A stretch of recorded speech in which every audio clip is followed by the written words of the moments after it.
Yes, madam, I can hear you. Hello சொல்ல இவ்வளவு நேரம்னா எனக்கு கேட்கவே இல்லை பைத்தியம். கேட்டாதானே ஹலோ சொல்ல முடியும். கேட்காதனால தானே நான் ஏன் உன்னை இக்னோர் பண்ணும். I mean there might be reason, but ஆனா நான் இருக்கு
Okay, I'm so sorry, my dear students.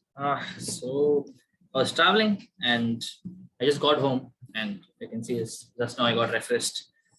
That's why it took some time. Okay, so yeah, by the way, good evening. Yes, I was about to say that it's a very good evening. Good evening, sir. Of you. I feel it's been a long time, right, since we met? I don't know. Has it been just 1 week? Or last week we met, right? I mean, we had a class. Yeah, sir, we had a class. Had, right? This week maybe I had so much work and it was a very long week for me, maybe, right? Okay. Anyways, so we were seeing. Let me share my screen. Actually.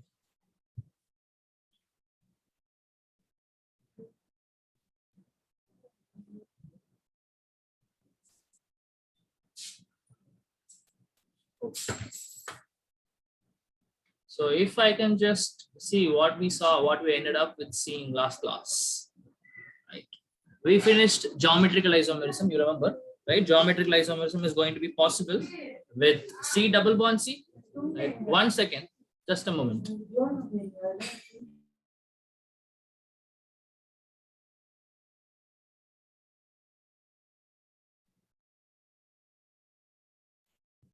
Yeah.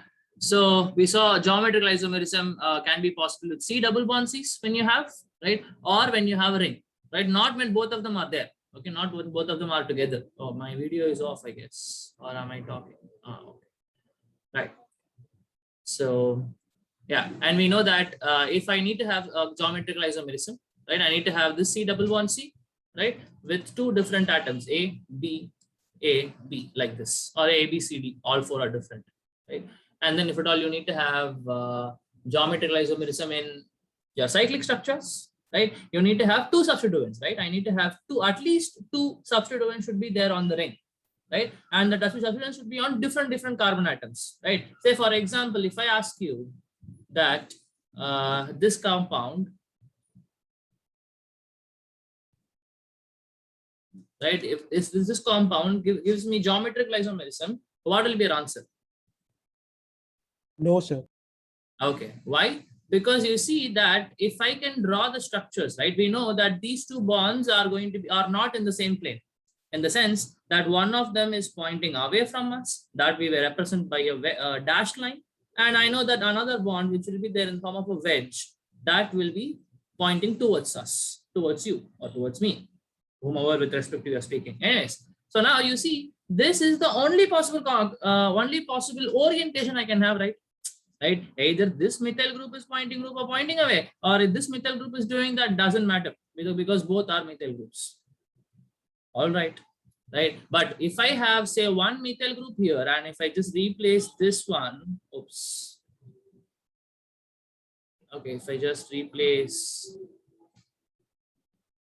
this one with this one, say I put a CH3 here, then definitely I can have this cis or trans. Cis means both pointing away or both pointing towards us. That is cis, same side, right? And one pointing away, another pointing towards us will become trans, right? So these are the things which you saw about geometrical isomerism.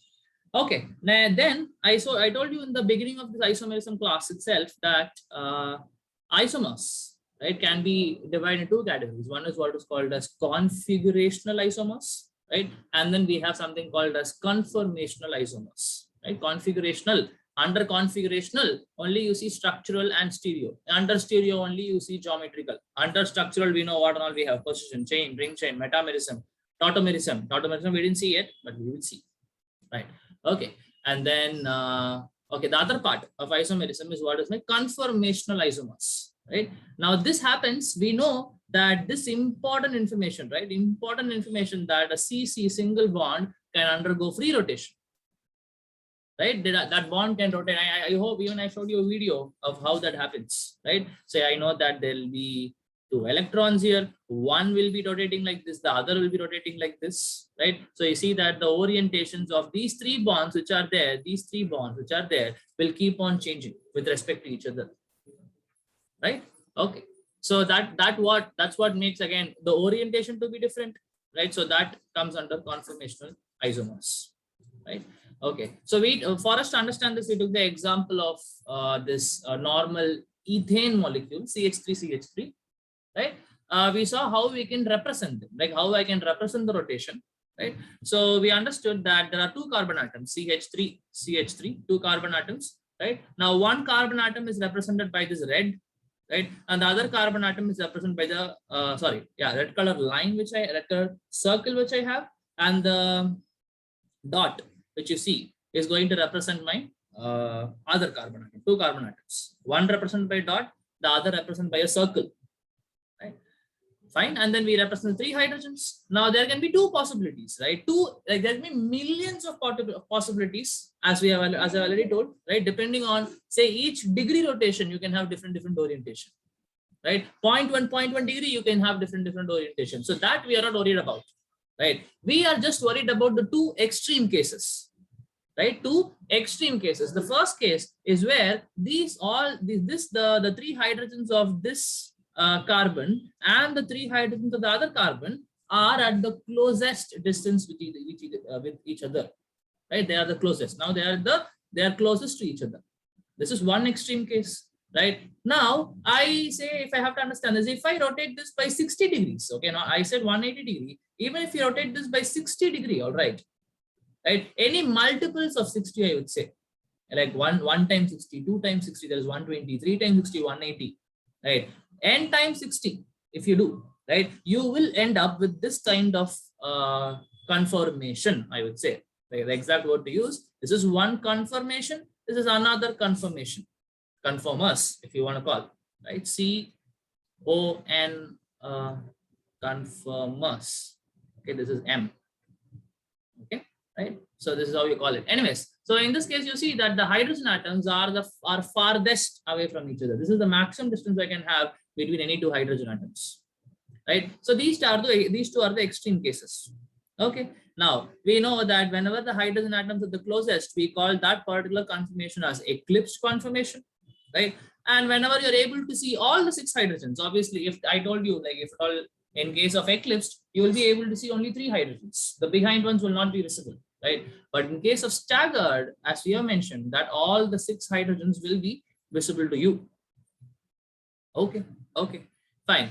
And we didn't talk about the reactivity, right? Obviously, since because I have different origin, even the small change in the molecule, right, can affect this reactivity. Wonderful, right?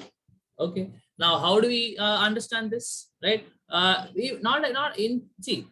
When I have to talk about reactivity, all right, this term you understand. This is one mantra which you always use in chemistry. This is that the reactivity of anything is inversely proportional to the stability.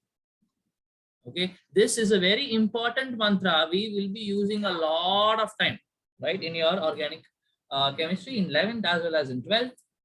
Okay, right, fine. The reactivity is inversely proportional to stability. Say for example, I'm talking about one compound, right, one compound, another compound, right? When will I say that something is very stable, right? Say for example, I keep magnesium on my hand, right, and say not even on my hand, it's not safe. I mean, the other ones I'm going to do is not safe. Anyways, so I keep it on the table, magnesium, and say beside that I keep sodium, right? What do you think will happen? Right, on air, if I just expose it to atmosphere, right, magnesium is there, sodium is there. Okay, now what do you think will happen? Sodium will blast. Sodium will blast. Okay, blast is too much of an exaggeration, but yeah, it will react. There can come some kind of say reaction you can see, right? For some kind of gases coming out, something will happen, right? In magnesium, no, it is not going to happen like that, right? Now, obviously, now I'm going to call sodium to be more reactive, obviously, right? Because nothing is happening to magnesium, something is happening to sodium, so sodium is more reactive. Okay, but if I talk in the viewpoint of stability, right? Since magnesium is stable enough that it is not able to react, it is not reactive. Okay, if something is not stable, that only will search for something to combine with and make it stable. Why a chemical reaction happens, why a covalent bond happens, why even a bond happens in chemistry, we know that it is because we are going to bring in stability, right? If the molecule is already stable, right, whichever the reactant you're talking about is already stable, why will even undergo, why will it even undergo reaction? I hope it makes sense to you, right? So this point, whatever I told you, this reactivity of a particular molecule is inversely proportional to its stability. Highly unstable molecule only will be highly reactive. I hope you get this point. Anyways, now we, instead of talking about reactivity here, we will talk about stability. Okay, now if I speak about which is more stable, right? Now, obviously, now for this particular case, or in so many cases, you will see we'll be using VSEPR. Okay, valence shell electron repulsion theory. What it says, in whichever kind of structure you will have minimum repulsion, right? Minimum repulsion between the electrons or between the atoms, right? That particular structure is the most stable one, right? Now, all that I have to look for is where I have less repulsion, right? Now, since in staggered conformation, we see that the hydrogen atoms are very far away, I would say farthest from each other, right? Their repulsion is minimum, right? But in case of eclipsed, right, since they are very close to each other, the repulsion between them will be maximum. So wherever I have lesser repulsion, that is where it is more stable. So staggered conformation is always more stable than eclipsed conformation. Not only in this, in so many others. Okay, this is what you need to understand. Okay, that is about conformations. Now I can okay, this we saw, right? This is a very fascinating thing. If I write cyclohexane like this, right?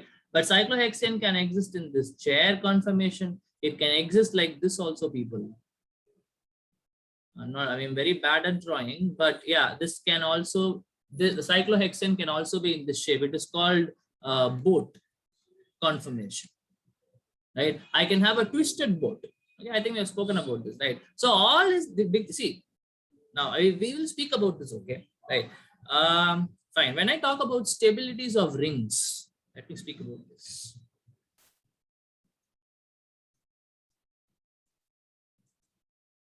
Okay, stabilities of ring structures, if I speak. Generally, ring structures are little unstable when compared to straight chain structures. Okay, we will try to understand why this statement. The statement that rings are little unstable when compared to unstable, say when compared to straight chain compounds. Right now, why is that? Okay. For example, let me take the simplest of all the rings I can form, cyclopropane. This is the simplest ring I can form in organic chemistry, 3-membered ring. Obviously, with a 2-carbon atom, we cannot form a ring. I hope that makes sense, right? So now, if I ask you, what is the angle here? This angle which I'm talking about, what is this angle? 60 degree. Yeah, right. Okay, this is an equilateral triangle, people. Right, all these are carbon, all these are equivalent carbons. Everything is same here. So obviously, in an equilateral triangle, I know the angle will be 60 degrees, right? But you tell me, I know this carbon atom which I'm talking about is all the carbon atoms. In fact, all the angles are 60 degrees, and all the carbon atoms are sp3 hybridized, people. Do I have to show it to you how? Right? Say I know that I have 2 hydrogens. So this carbon is attached to 1, 2, 3, 4. Steric number 4, sp3 hybridized. All right. Okay. So this carbon atom is sp3 hybridized. And if I have an sp3 hybridized carbon, what is the shape? If I have sp3 hybridization, what is the shape of the molecule, people? In general, Tetrahedral. Tetrahedral. Amazing. Okay. Right. So for tetrahedral, what is the bond angle? 109. 109 degree, 5 minutes. Right. Now, what is the bond angle you're seeing here? 60. Right. Is it anyway close? I know this is a sp3 hybridized carbon. So definitely it should have been tetrahedral, right? And the bond angle should have been 109 degree, 5 minutes for it to be stable. Again, this bond angle is predicted by VSEPR. If it is like this, then it is stable. That is what VSEPR says. VSEPR theory says. All right, but what I'm seeing here is 60 degrees, nowhere close to that. That means this particular kind of rings are unstable because they are having strain in them. Right? Is it not? Say it's like this. Say if I'm like, say normally I'm stable, okay, but I mean, imagine that my hands are always twisted like this. I have to keep it like this only. I have so much of strain and stress, right? This is not a stable position for me. Right, I am always keeping my hands like this, but normally if I keep, I'm stable, right? So obviously this angle, normally how am I feeling stable? This is my 109 degree, 5 minutes, but this situation, what you're talking about, right? It's like twisting something like this and making the carbon stay in that position, forcing it like that, right? So obviously that is why we say that rings are strained, okay? Instead of calling rings are unstable, I can tell that the rings are unstable because they have this strain. Okay, now I can even go into a little more detail and tell that there can be two types of strain. One is called as, I think, what is it? Torsional strain, right? Other one is angular strain. Anyways, we don't have to go into the details. Okay, we really have to go into the details. Okay, so you understand that because the angle should have been different for it to be stable, it is not, but still the molecule is present. So definitely they are unstable because they're strained. Okay, right. Now, because of that, obviously straight chain compounds are stable because all the carbon atoms would be exactly tetrahedral, 109 degree, 5 minutes, everything is all right. Okay, fine. Now look at cyclobutane. Now tell me what would have been the bond angle? 90 degree. 90 degree, yes, right? Looking at it, even though my diagram is bad, right? Your mathematics is good, so you can understand that it is 90 degrees. Right. So like compare here. Now it is 60 degrees in cyclopropane. Now it is becoming 90 degrees Monsoir. It is becoming little more closer and closer to 109 degree, 5 minutes. That is closer and closer to stability. Okay. Now if I have taken a 5-membered ring, for example, right? So I don't know whatever the degree you will find, right? So now in a 6-membered ring, you will see that this is pretty much close to 109 degree, 5 minutes. Okay, in a 6-membered ring, this bond angle is almost close to, not exactly, but still almost close to 109 degree, 5 minutes. Okay, so if I decide the stability order, general, again a mantra in organic, very important mantra, please take it as a note, right? A 3-membered ring, or say a 6-membered ring, is always more stable than a 5-membered ring, than a 4-membered ring. than a 3-membered ring. This and 6-membered ring is the most stable. Now you can ask me, sir, what about a 7-membered ring? Right? 7-membered ring is less stable than a 6-membered ring. Why? Why? Because in a 7-membered ring, the angle will cross 109 degree 5 minutes. I hope. I think that was what you're about to say. Right? Yes. Okay. So the angle would have crossed 109 degree 5 minutes. That's why it is going to become unstable. Okay. This also you can remember. Okay. Even though we'll not be using it as such for your CBSE, but you will definitely use these things for little higher competitive exams like JEE or NEET. Okay. Anyways, so this is just we deviated. So we were talking about this conformations, right? Staggered, eclipsed. Okay. Now I'll give you just one more example. Okay, one more example. Let us take the example of butane. Okay, right? So I know the butane structure will look like this. All right, this is a CH3. Okay, fine. Now let me take this two particular carbon atom. This particular two carbon atoms. Actually, let me take another structure. Let me take, actually rub everything off. Okay.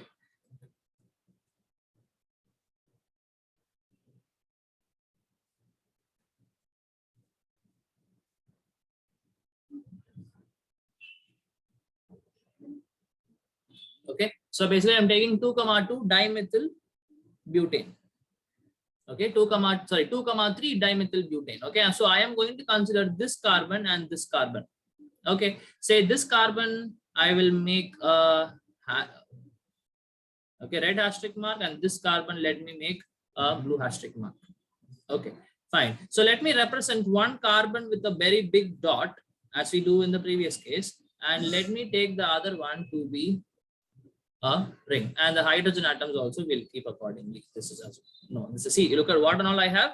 I have one hydrogen, one methyl group, second methyl group. These are the three things available, and the next one is carbon that we are representing, obviously, right? So I have to represent one hydrogen and two methyl groups. So this is how I can represent.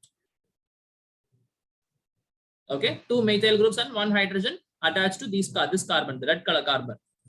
Okay, now obviously now I can have a completely eclipsed structure exactly like this. If I can use this color, now I can draw, say, I mean, please bear with it. This hydrogen is attached to this one, and say I have a methyl group here and I have another methyl group here.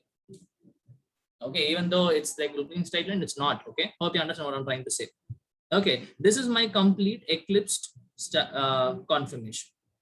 Yeah, again, if you're just looking at the front, you'll be able to see only one hydrogen and two methyl groups. Okay, fine. Now say, let me rotate this. Okay, let me rotate this by 60 degrees. What will happen, people? If I rotate this by 60 degrees, this hydrogen would have come here, this methyl group would have come here, and this methyl group would have gone here. Okay, now if I can just maybe draw it, it'll be useful. Say this one, I'll just draw the previous one, I'll keep it fixed, or this one I'll keep fixed, however you want to do it. Okay, say this one is already having H, CH3 and CH3.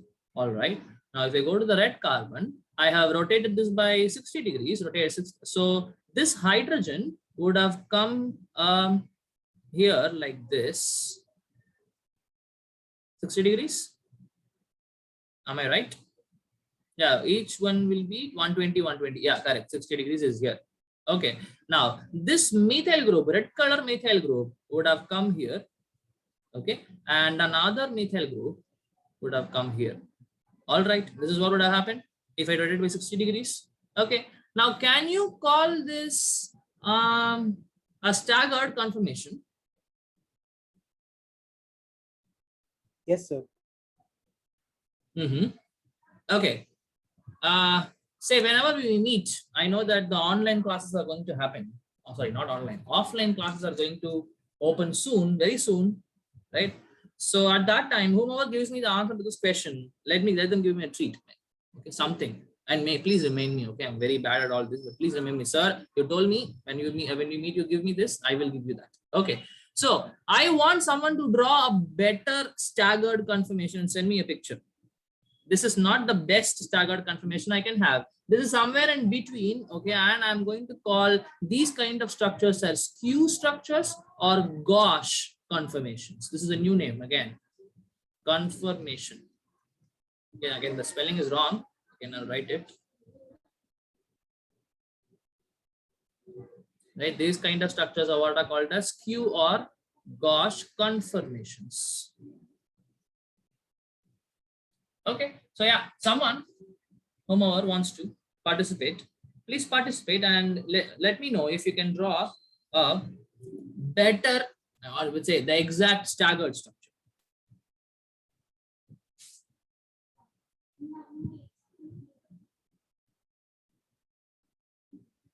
See, you know, staggered means everything should be opposite, opposite, opposite. Now, even though you are able to see the methyl groups and all the methyl groups and all the hydrogens, right? But still, this is not exactly a completely staggered conformation. Okay, and I am online. Think about it. You don't have to think about what degree I should rotate and all that, right? But just think that everything should be opposite. Okay.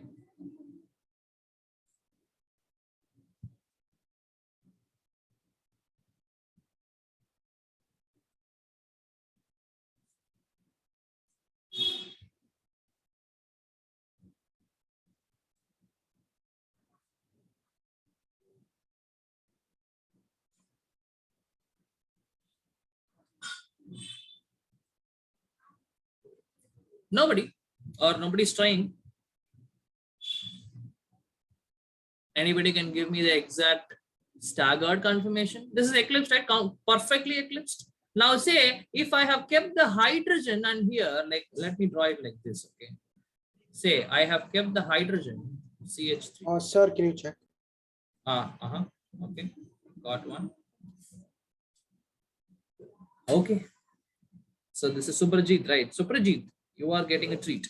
Okay, right, this is right.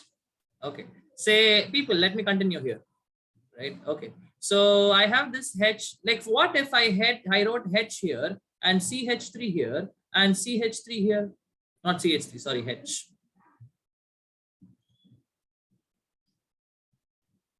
Okay, now what do you see? I'm sorry, that is CH3 only. Oh God, what is happening? That is CH3 only. Okay, right. So you see that the H and CH3 are eclipsed. One CH3 eclipsed and another H and CH3 eclipsed. Right. So this is not a completely eclipsed. This is completely eclipsed. H, CH3. Right.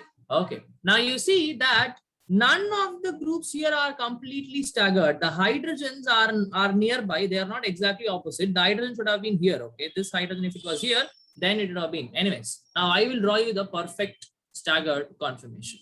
Okay. So let me take the blue one. H, CH3.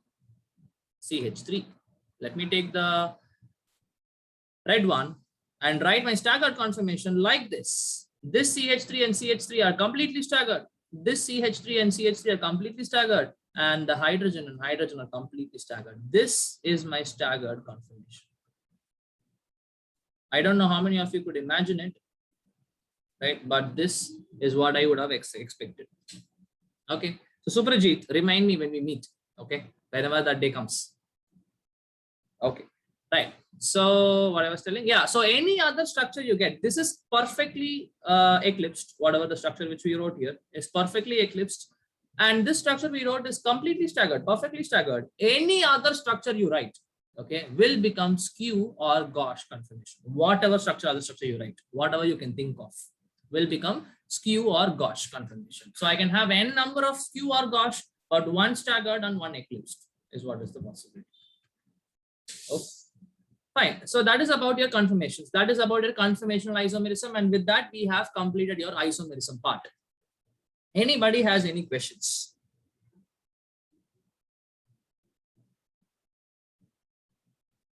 Okay. I suppose everything is fine. Yeah, go on. Sir, then what is anti-conformation? Oh, syn and anti. Okay. That doesn't come here. Okay. That comes in addition reaction, which we'll see.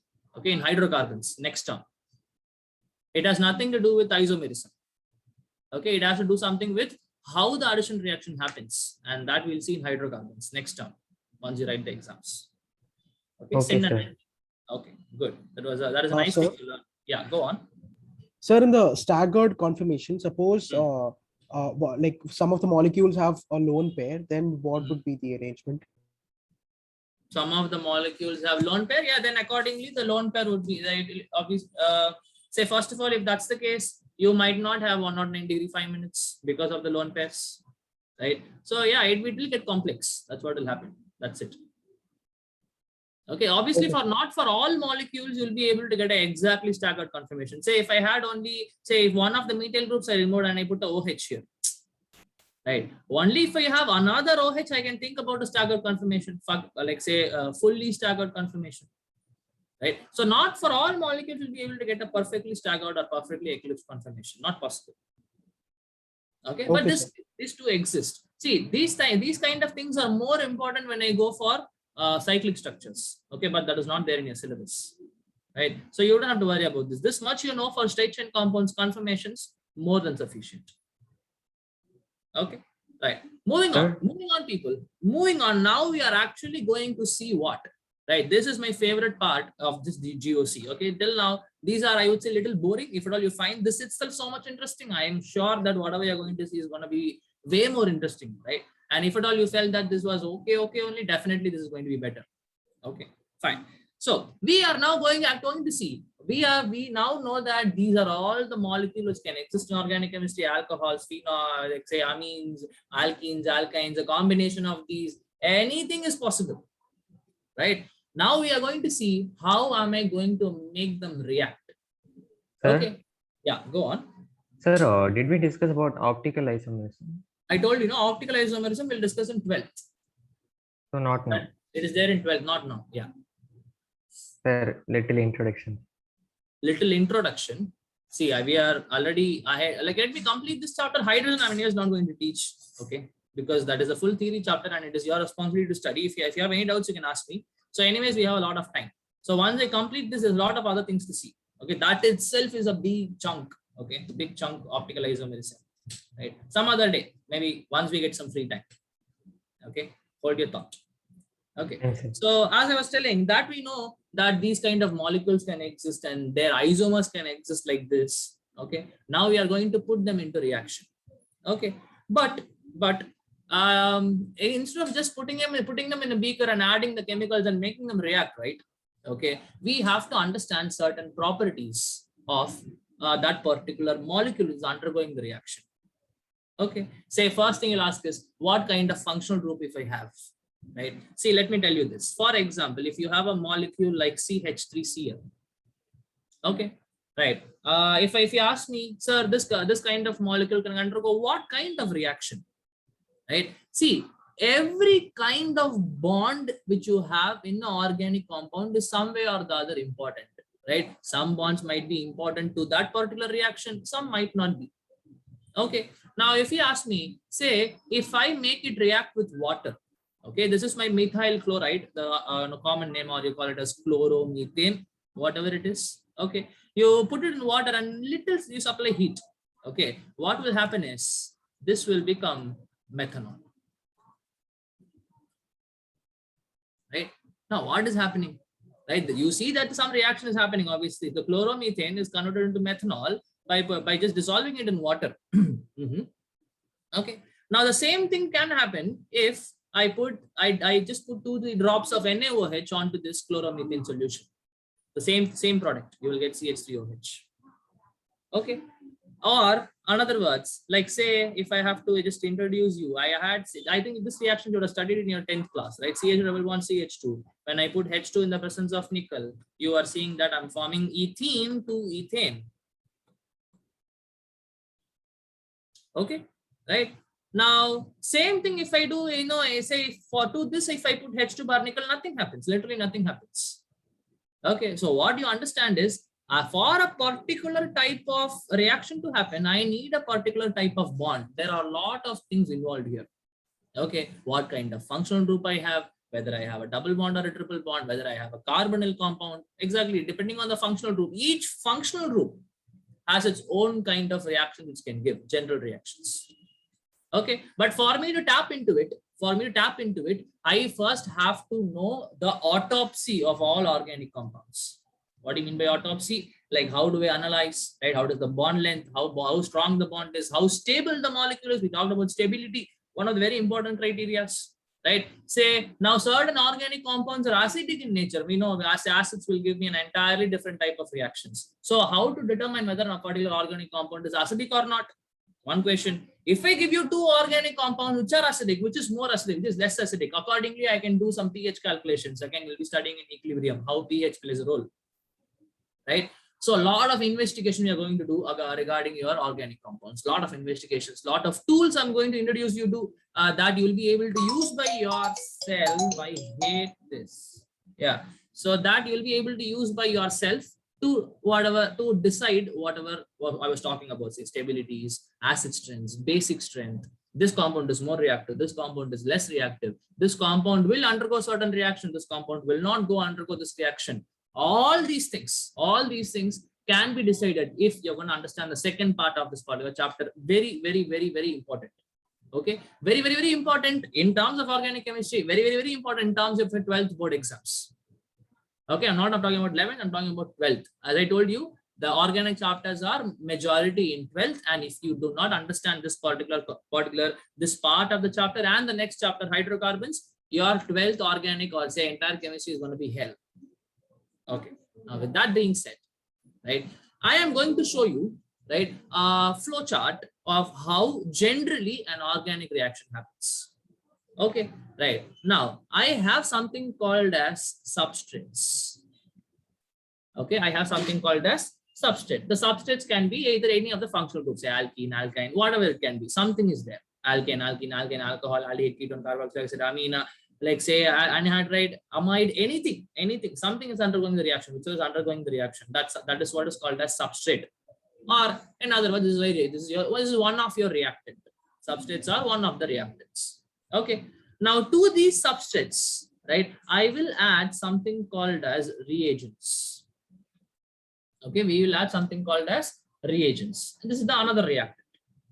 Okay, right? But this is the actual functional group we are talking about, right? For example, if I have to take this particular example, this chloromethane is my substrate, right? And this H2O or NaOH is my reagent. Hope you understand. Okay, fine. Now, substrates are the functional group, and what you're adding to that is what is my reagents. Okay, now in any organic reaction, what will you see? Say there'll be two reactants, there'll be some products, right? But you really don't understand what exactly is happening inside. Out of nowhere, just because I dissolve this in water, something is happening to this compound that this Cl minus is replaced by OH minus. Something is happening. Right, so that is what we are going to see, right? This flow chart, whatever I'm going to give you, this is what is my general mechanism of any organic reaction. Okay, general mechanism. What do you mean by mechanism? I am going to take you inside this compound, okay, inside the CH3Cl, and let you know what exactly is happening to all these bonds surrounding this, so that this transformation is possible. And for this reaction, for that matter, any organic reaction for that matter. Which you know till now, esterification is something you would have known. Okay, anyways, right? So if I'm going to go inside the reaction and see, I have a substrate, I have a reagent, these two, right, will start reacting.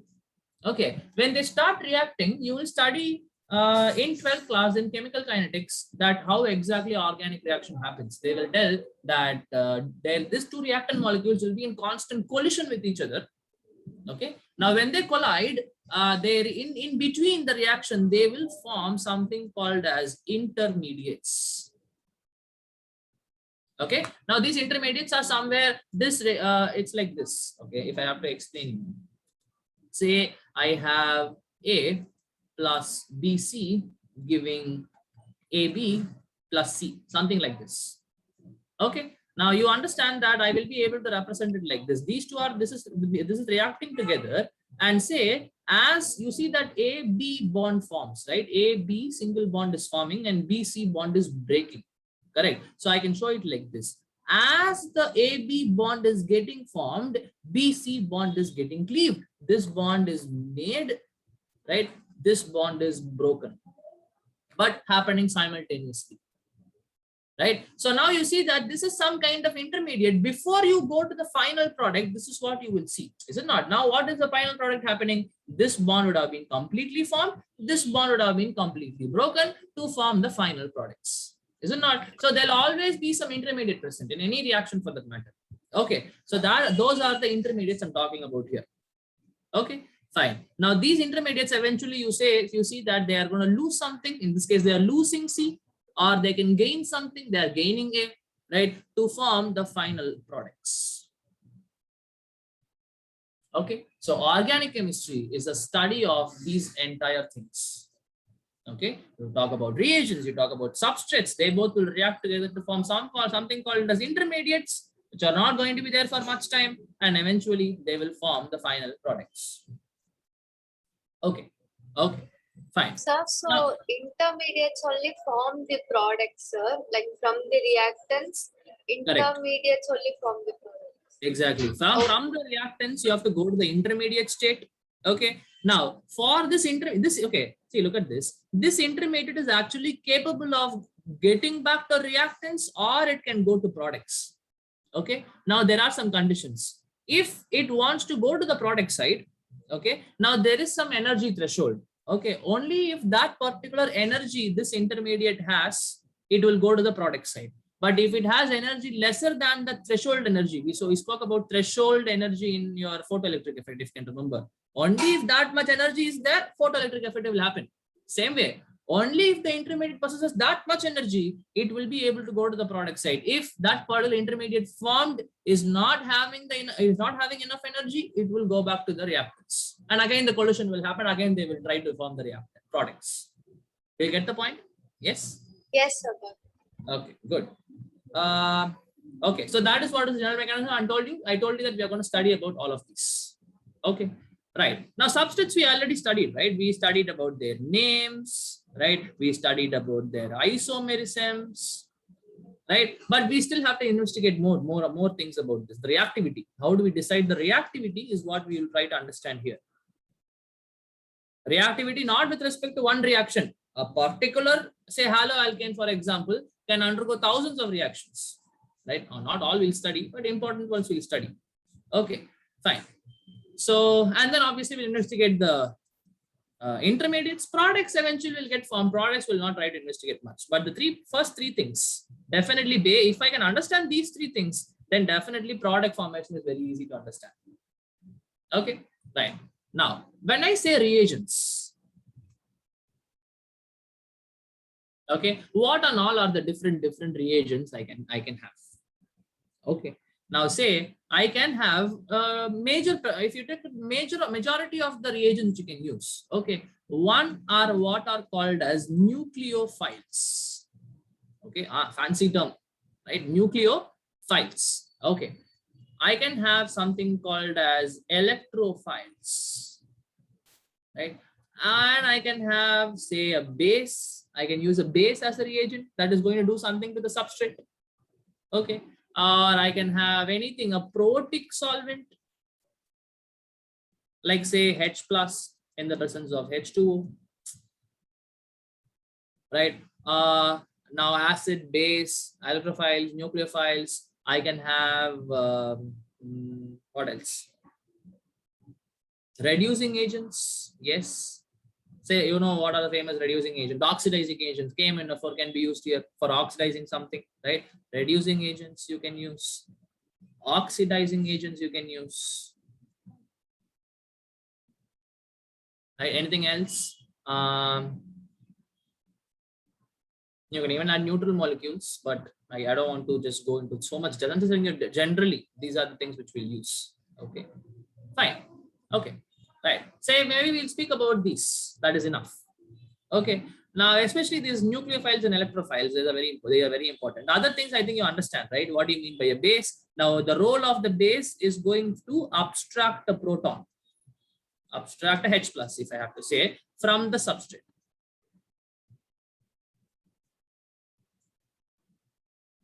right? From the substrate, the base substrate, for example, people, for example, okay. See, if I have this particular compound, this is a ketone, right? CH3COCH3. Okay. Now you see that these hydrogens are there, right? These hydrogens, the CH3, right? One of the 6 hydrogens which I have mentioned here can come out as H plus if I put a base. Okay, if I put a base, what can happen is I can remove one H plus from this, right? And I can write this as CH2 minus and H plus. Okay, so you understand, this is my substrate, right? This is my reagent, right? Whatever we write in the arrow mark, okay, whatever we write on the arrow mark, that is my reagent. Whatever we write before the arrow mark is my substrate. Whatever we write after the arrow mark is my product. Okay, see, I am going, like, we are going to get used to the language of organic chemistry. Okay, how in English, Tamil is an entirely different language. Organic chemistry is again a language which you are going to learn, and I'm going to help you learn it. Okay, fine. So that we understood how a base can be used, right? Now, say if you go for this one example, right? H plus bar H2O. Now, for example, see, say if I had this sodium acetate, I think you would have known about this, right? CH3COO, right? Now, to this, say I had H2SO4, say aqueous H2SO4. Now, what do you mean by aqueous H2SO4? Now, you see that I am from this, definitely I'm going to have H plus coming out, right? And you obviously you put it in acid, water. So this is how I represent it. H plus bar H2O means what? H plus in the presence of water. That's what it means. Okay, or I can directly write H2SO4, but you don't have to mention what acid you're using most of the time, right? You can just mention it like this, right? H plus bar H2O. Anyways, now what is going to happen is I am going to convert this into CH3COOH. So what is happening here? Na plus is replaced by H plus. That's what is happening. Okay, so you can see that what a protic solvent can do, right? Or this I would say is not a good example because I know H plus or hydrogen is less reactive than sodium. So then, or I can give you another example. See, CH3, C double bond O, O, CH3. Now, can someone tell me what is the functional group here in this compound?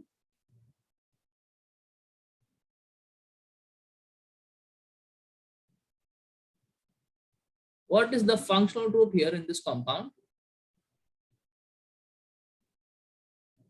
Ketones, sir. Ketones. Okay, ketone should have one C double bond O. That's it. Now, what I have here? This is entirely different. Ester. This is an ester, people. Ester.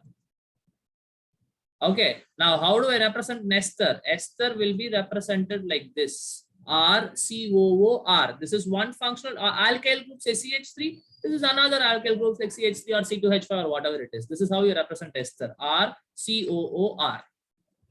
Okay, this is an ester. Okay, now to this ester, people, if I just put H plus bar H2O, that is if I just give a protic solvent, okay, you know what will happen?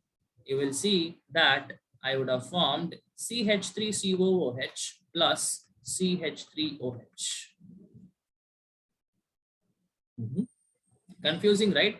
Now you see what is happening. If I just remove this circle, then you'll be able to understand, right? You just break this bond and you write H here, OH here from water. I know I have a HOH, right? OH, H, H, OH. Now what is happening? CH3, C double bond O, C double bond O. Now what is coming? OH, that is CH3COOH. These two are same. And what is happening? CH3O and a H. CH3O and a H. That's what is happening. Okay, so you understand how what, like you don't have to remember anything whatever I'm telling you. Literally nothing you have to remember. Okay, all this I'm just trying to make you familiar that what and all can be what and all the different reagents we can use in the reaction. That's all I'm telling. Okay, right, fine. Then producing agents, I understand. For example, right? For example, say in this reaction itself, I take. Okay. We already saw this reaction, right? This is ethene to ethane, right? This reaction is what is called as hydrogenation because I'm using hydrogen. right? Now, is this not addition of hydrogen to this molecule, people? Right? Is this not addition reaction? I mean, I would say addition of hydrogen, which is doing that. This one is doing that. So this can be my reducing agent. Okay, this can be my reducing agent because the undergoing reaction is addition of hydrogen. So definitely this is a reduction reaction. So the reagent we use is going to be a reducing agent. Okay, right. Say I can give you another example. Say if I have ethanol CH3CHO, this is how we write it. Okay, CH3CHO, this is how it exists, right? CHO means C double bond with one H is a aldehyde. Okay, now to this, if I put KMNO4, you know what is going to happen, right? You know that, I mean, you will know that I'm going to get ethanoic acid. Again, I'm telling nothing you have to remember, no reaction you have to remember. I am just making you familiar with the reagents you can use. Okay, so ethanol converts to ethanoic acid if I just put 2 to 3 drops of KMNO4. KMNO4 we know is a oxidizing agent, right? Oxidizing agent. Okay, now how am I telling this is oxidation, people? If you're wondering how this is oxidation, now let me look at this. Okay, now CH3 C double bond O H. Now if I calculate what is the oxidation state of this particular carbon, what will be your answer? Okay, let me write the formula, right? It is C2H 4, right? C2H4O. Okay, now what would have been, you think, the oxidation state of carbon? Can I write 2x plus 4 minus 2 is equal to 0? X would be, this will become 2, right? This will become 2. Why am I getting it in negative? Fine, whatever the number I get, right? So this is like something coming around -1. Okay, in this, right? Now let me do in case of CH3COOH. Okay, so the formula will come out C2H4O2, right? And let us do this. 2x plus 4 minus 4 is equal to 0. So x is 0. Okay, see, this is not exactly how you calculate the oxidation numbers, but all you have to understand is that this particular carbon is having -1. This particular carbon is having -0, which are not the correct values. Again, I repeat, you don't have to remember the oxidation numbers. All you understand is there is increase in oxidation number. So this is oxidation. I'm just proving it to you that this is oxidation. Okay, nothing else. Right? So again, it can be oxidizing agents, reducing agents, protic solvent, base. Now we'll try to understand what are these nucleophiles and electrophiles. Okay, right. Now when I say nucleophiles, okay, nucleo, I can just remove, separate this term into 2 halves and see what are these, right? Nucleo is nucleus. Okay, nucleus I know is positive, right? It is densely positive charge, right? Phile means loving. Okay, lyophilic, nucleophilic, electrophilic. Whenever you see this term phile, that means loving. That's what it means. So now you together you put this positive, loving. Right. So these kind of species, nucleophiles, are positive charge loving species. They love positive charge. That's what you mean. Right. Now, so what kind of substances should be these nucleophiles for them to love positive charges? How should they be? Negative in charge. Exactly. Right. They should be negatively charged. Okay. But not all the time. Okay. Yes, sir. They can be neutral. Yeah. Right. Coming to this. Okay. So they are when I say nucleophile, that means they're positive charge loving. So they should be negatively charged, but not always. Okay. Now we will speak about negative charge, not as such, but we will speak about this in terms of excess of electron in some form. Okay, these kind of species have excess of electron in some way. that is why they are having a love for positive centers or positive species. Okay. Now, how this excess of electron is present? I told you the excess of electron can take different forms, 2 forms. Okay. Now, based on the 2 forms, any nucleophile can be of 2 types, right? One, it can be a neutral nucleophile, or it can be a charged nucleophile. And I know what kind of charge, definitely negatively charged. Okay. Now, here you see that the excess of electron, right? We are talking about excess of electron that is in terms of the negative charge itself, because I know extra electrons means negative charge is there, right? Now, how do I understand? How do I have, say, excess of electron in neutral compounds? Now, that will come in the picture of lone pairs. Okay, that will come in the form of lone pair. Say, for example, ammonia can be a very good nucleophile because it has a lone pair. H2O, since it has a lone pair, it can be a very good nucleophile, right? Now, say, for example, methanol, again, you see that there's a nucleophile. All of them can be nucleophiles because they are having excess of electron in terms of lone pair. And I can give you thousands of examples for charged, that is negatively charged nucleophile. You know, thousands, Br minus, Cl minus, OH minus, H minus, what not minus, F minus, right? Cn minus, what not, water not. You have known so many anions. All of them can be potent nucleophiles. Okay, so these can also be compounds. So this is exactly what is happening here. Okay, if I just mention this reaction again to you, CH3Cl in the presence of NaOH. Now in this case, people, in this case, NaOH is not acting as a base. No, right? I am going to have a very dilute NaOH, so that from NaOH, I am going to get the OH minus ions. Okay, very dilute, I will write. Dilute aqueous NaOH, that its basicity or its basic strength is not so much, because I don't need basic strength for this particular reaction. I want to do something else. Okay, so if I have a dilute NaOH, I have a OH minus, right? Now this is my nucleophile, OH minus. Okay, now this nucleophile, I know you see, understand that here this carbon would have been del positive charge, right? And this would have had del negative charge because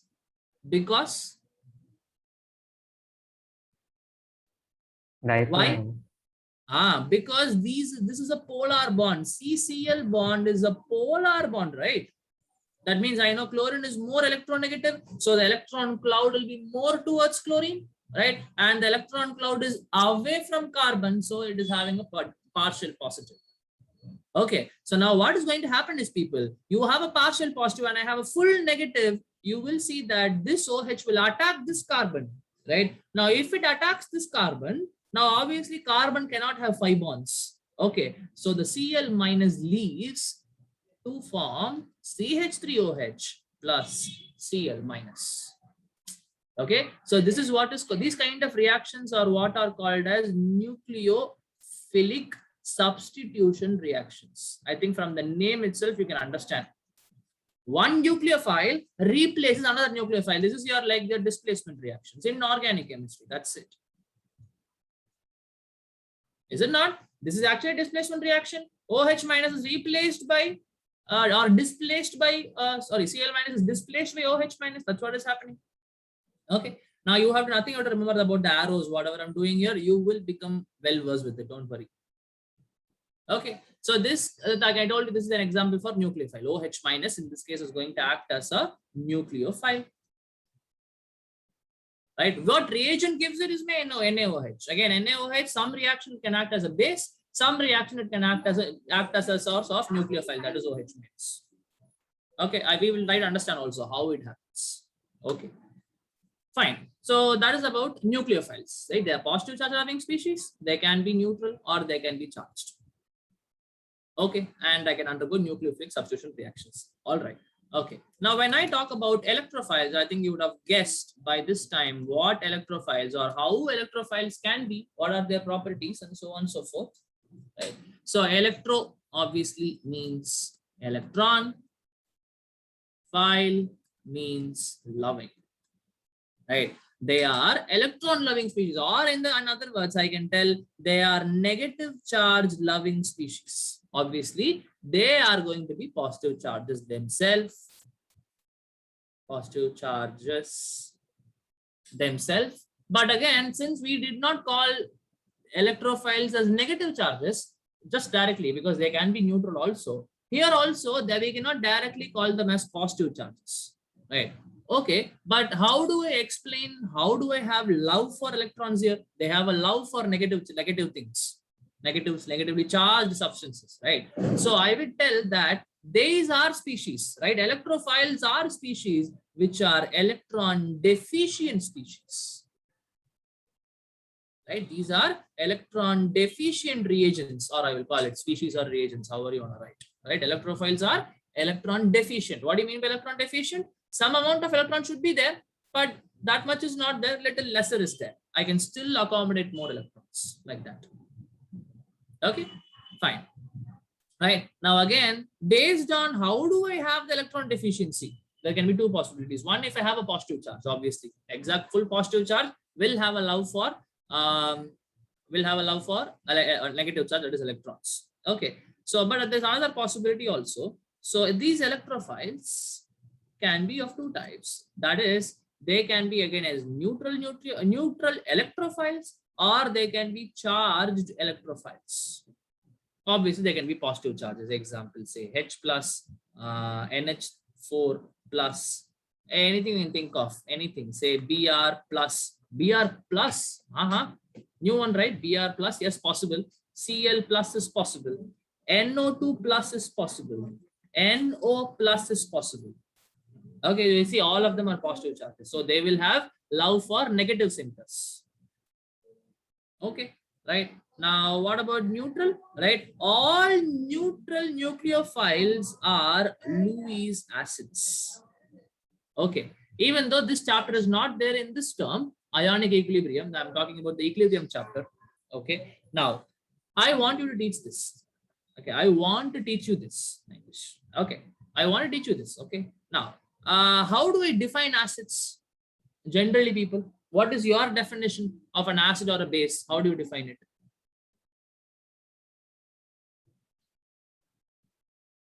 How do you define an acid, people? Chemically, how do you define an acid? When it dissociates H plus ions in water. Okay, so I have a species. Okay, I have a species. I'm trying, if I dissolve this in water, say HCl gas, I have hydrochloride gas. If I dissolve hydrochloride gas in water, you are going to get HCl aqueous solution. Okay, that can give me H plus. So I will call HCl as an acid. Anything in water can give me H plus acid. Okay, same way, the same thing I can tell for a base. If I dissolve this in water, right, and if I get OH minus, that is going to become a base. Okay, fine. And we know the concept of pH also. Maybe it is not fully, but you know there's something called as a pH. Okay, now please understand, people, there are some species. Okay, there are some chemical compounds which cannot give me any H plus. Okay, if I dissolve into acid, not directly at least. Okay, if you look at the structure, there will not be any hydrogen also, first of all. Okay, there will be no hydrogens, but still their pH will be lesser than 7. That means what? They're acidic, right? Okay, when the pH is less than 7, I know that particular compound is going to be acidic.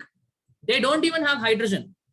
They definitely cannot give H plus directly, not from them at least. Right? But still their pH is acidic. How do I explain this? Okay, that means that particular definition which you gave me is not the only definition for an acid or a base. Okay, it is not the only definition for an acid or a base. There are multiple definitions, right? Those are lower class definitions. Okay, now one other definition, rather than just giving me H plus and OH minus acid and a base, other than that, one important definition comes from this theory called as Lewis theory. The same guy who gave you Lewis dot structures, Lewis. Okay, so what did this guy say? Lewis, he said that anything, right, which can donate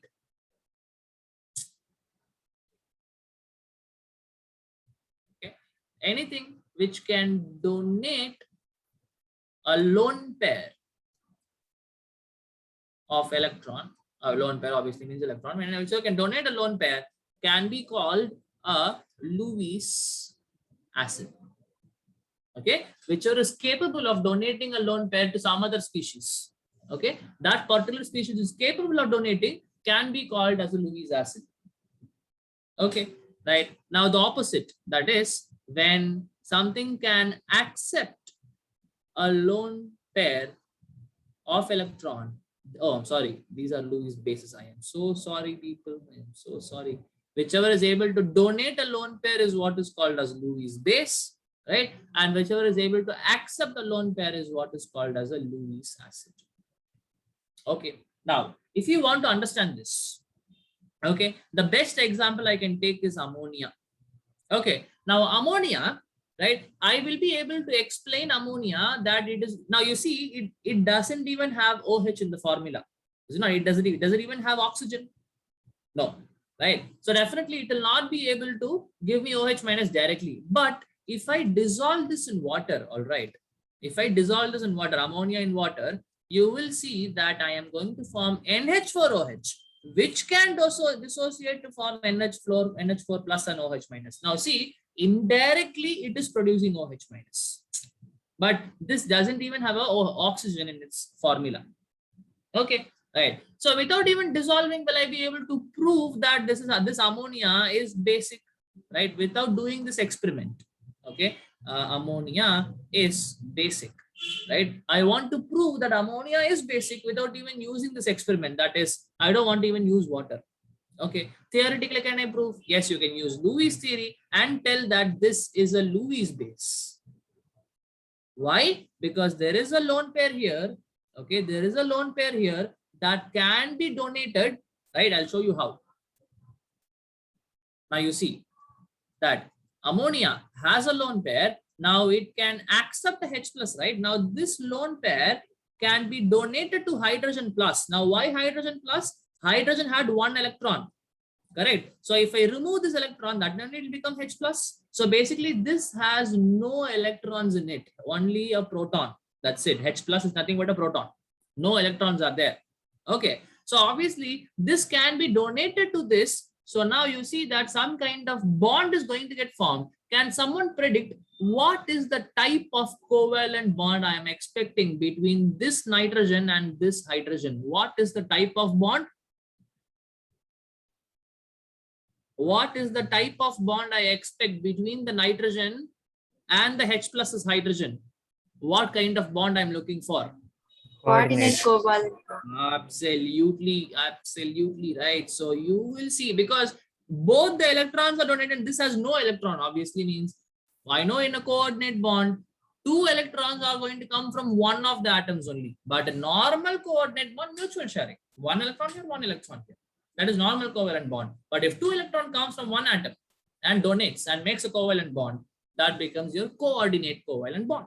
Okay, and that is exactly what is going to happen, people. This nitrogen is going to get the positive charge because it's donating electron to this, right? And I already have 3 hydrogens present, and this is exactly how what you represent as ammonium ion.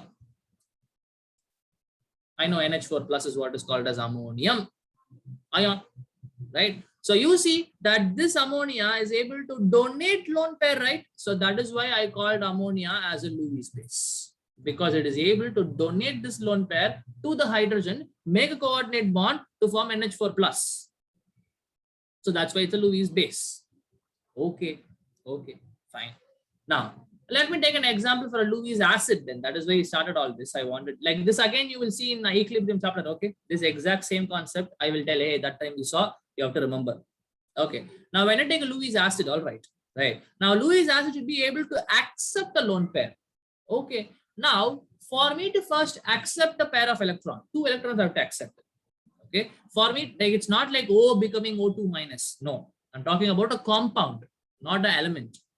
Okay, a compound which can accept a lone pair is what I'm talking about. Okay, now for that compound to accept 2 electrons or a lone pair, I should have some space, isn't it? I know orbitals can be there, sorry, electrons can be there only if orbitals are available, only if I can have empty orbitals. Is it not? right? Only if I have place to stay, the electron can stay, or else it cannot stay, right? So anything, any compound which can be called as a Lewis acid, right, should have in some way empty orbitals. That means there in the orbitals, there should have been electrons, but they are empty. Obviously, it's like that. Okay, so I can call these kind of Lewis acids are also as electron deficient species, just like how I called my new electrophiles. Is it not? Because they can still accept electrons means what? Obviously, they are still in need of electron because they're electron deficient. Okay, right. So what kind of compounds can be examples? The best example I can give you is beryllium chloride, BeCl2. Okay, now beryllium chloride, if I draw the covalent bonds, okay, now I know that beryllium has 2 valence electrons and 2 more electrons are going to come from chlorine and mutually shared. Okay, now totally if I check, this chlorine has 8 electrons because it already had 7 electrons, 1 electron coming from beryllium. Same way, this also would have had 8 electrons in its valence shell. Same thing, 7 electrons already there and 1 more electron coming from beryllium, making it 8. Right. Now, if I look at beryllium, I already had 2 electrons, right? 2 more electrons are coming from chlorine, 1 electron each, obviously, right? So totally how many electrons I have? Only 4 electrons are there in beryllium. Everybody gets this point. How 4 electrons are there in the valence shell? Obviously, I'm talking only about the valence shell. In the first shell, obviously, 2 electrons are present. I'm not talking about that. Okay. So in the valence shell, beryllium has only 4 electrons. Correct, right? So if it has only 4 electrons, but I know for stability, I need to have 8 electrons. That's what octet says, right? Octet rule says that if you want to be stable, right, you should have 8 electrons in the valence shell. We know that that is not the only criteria, but still, since octet is not satisfied, right, you understand that this is going to be sp hybridized, right? The beryllium in beryllium chloride is sp hybridized. Okay, that means what? I had 2s, I had 2p, right? I had 2p which has 3 orbitals, px, py, and pz. I just took one of the p orbitals and made 2 sps, right? 1 electron each, and each chlorine atom will give 1 electron, made a covalent bond. But what about these two? 2 empty orbitals, 2 empty p orbitals, in fact. Okay, now one of the p orbital is involving hybridization to form sp-sp, right? But you see that 2 other p orbitals are empty that can accommodate electrons, so that this particular compound beryllium chloride, since it has empty orbital, deficit of electron, for 8 electrons should be there, only 4 are there. To whatever the reason you can give, this I will call a Lewis acid. Okay, now how can I call this a Lewis acid? Right? How do I prove this to you? Right? Now, let me see. If I have beryllium chloride, right? Okay. Now, if I give this a Cl minus, okay. If I give this Cl minus, okay. Now this Cl minus, I already know I have octet satisfied. 8 electrons are there. Okay. Now this beryllium can accept 2 more electrons, right? Okay. So one of the lone pair from chlorine is going to go to beryllium. Okay. So what is going to happen? I am going to form Be. Let me write it like this. What happened? Okay. Beryllium. Already I had 2 chlorines, right? Another chlorine, this is Cl minus, which is donating its lone pair to beryllium, making a coordinate bond. Okay. Now you will, what are you seeing? Cl minus attacking and forming Be. The overall thing, I'll be able to write this as BeCl3 minus. All right. Okay, this overall thing I write as BeCl3 minus. Now, what exactly is happening here? Beryllium in beryllium chloride is accepting a lone pair, right? Is accepting a lone pair so that a coordinate bond is formed. So this is why I will call beryllium chloride as Lewis acid, accepting a lone pair. Okay, people. Right? Anybody has any questions? Okay, so we understood the concept of Lewis acids and Lewis bases. Okay, so there are so many things like this. I can give you another example of BF3. Okay, now in boron, I know it is 2,3 configuration. Now 3 more electrons will come from 3 fluorine atoms to become 2,6. Again, not all satisfied. Okay, 5 is the atomic number, 2,3 is the configuration for boron. 3 more electrons will come from 3 fluorines, 1 atoms, I mean 1 electron each from 1 fluorine to make it 6 electrons, but not 8. Again, octet not satisfied. So again, this BF3 can again act as a Lewis acid. Same goes with AlCl3, FeCl2, FeCl3, I guess. Okay, whatever. FeCl3, AlCl3, all these are Lewis acids. You will use them. Okay, in hydrocarbons chapter, you will use these AlCl3, FeCl3, all these things as Lewis acids. I'll tell you at that time. Okay, all these are Lewis acids. Okay, people, right? So that is about your reagents part, right? What are the different kinds of things you can add to the organic compound that is your substrate? All of these nucleophiles, electrophiles, base, that thing, all these things are possible in organic. Okay, right. Now that is about the reagents part. Okay, that is about the reagents part. Now we'll directly jump into the intermediates. Okay, we'll study about reactant. Obviously, we'll study about them so frequently, but there are going to be certain types of intermediates which are going to be there, which are going to keep on repeating themselves in so many reactions, not one reaction, but so many reactions. Okay, right now. So we are going to speak about intermediates now, which is found in the middle step, right? Okay, so we are going to speak about intermediates. Okay, now please understand, people, these intermediates are getting formed because I know during a chemical reaction a bond breaking happens, bond making happens, right? So somewhere in between, whatever is the transition state, right? Something in between, that is what is called as intermediate. Okay, so obviously you understand that some kind of bond breaking as well as bond making are involved here. Okay, so we have to maybe a little investigate about how a bond can break in organic chemistry, right? So we are going to talk about bond fission, which is nothing but bond breaking, right? How a bond breaks in organic chemistry is very important, very, very important fact, right? Now, this bond fission, right? Bond fission can be of 2 types. How a bond breaks in organic chemistry can be of 2 types. Okay, let me tell you how. One is what is called as homolytic bond cleavage or bond breaking or bond fission, whatever it is. Okay, the other one is what is called as heterolytic bond fission or bond breaking or bond cleavage, however you call it. Okay, now what are these 2? How much time do I have? 5 more minutes. Okay, fine. We'll stop with this, people, for today. Okay, so we will continue from this in tomorrow's class, right? I will tell you what is a homolytic cleavage, what is heterolytic cleavage, and if I have heterolytic or homolytic cleavage, what are the intermediates I can form, right? And we will move into the stability part, right? We will understand, okay, this kind of intermediate is there. Is this stable compared to this intermediate? Okay, so accordingly, I'll be able to decide, okay, this reaction only will happen, this reaction will not happen. Lot of funda we can do with this. Okay, so hold on to all your thoughts, right? So we will continue in the next class, right? If at all anybody has any question, you can ask me, right? Anybody has any questions? Okay, thank you so much, people. We'll meet again tomorrow.